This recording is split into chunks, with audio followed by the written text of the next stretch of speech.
Թե բա արի Հայաստան նոր կարծիքը տասը, արի Հայաստան նոր մեր տեղը որոշի, դրսի հայ։ Թազա տենդենց եմ նկատել համացանցում, բոլոր կարծիքների տակ, եթե հանկարծ երևում է, որ մարդը Ամերիկահայ է, Ռուսաստանից է կամ Եվրոպայից է, այս Հայաստան ապրողներովս, որոշում ենք իրան ասենք, գիտես ինչ, մի հատ արի Հայաստան նոր խոսա։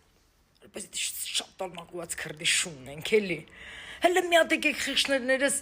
ձեռներս դնենք խիղճներիս ու ասենք առաջին ամենաթանկ չճարվող դեղը այդ դրսի հայերով չի եկել Հայաստան, առաջի տուրբոծամոնը, առաջի պանտին պրավի շամպունը, առաջին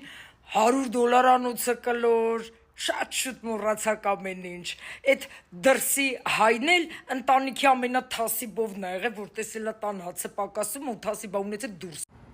թե բա դրսի հայ, ինքը դարել է դրսի հայ, որ դու ներսում լավ ապրես ու գլուխ գովաս ասես մորքուրս, խորքուրս, խորոխպերս, հմեն դուսն է,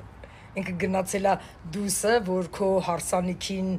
կնունքին ու ծնունդին ամենաթանկ նվերը տա, որտեվ դու հենց իրա վրա էլ ակցենտը դրել ես, բայց հետևից էլի ասենք տեսար զարգացումներում, դրսի հայ, դրսի հայերը մեր աղբերներն են, մեր քուրերն են, մեր հոպարն ա, ողբոր տղերքն ա, վաբշե մեր ազգուտակն են, խելքներներդ գլուխները թավակեք, խելքներներդ գլուխները տավակեք ու տատիկն էլ պրոֆեսոր չի, գլխի եկածն ասում, ընկերուհիս եկավ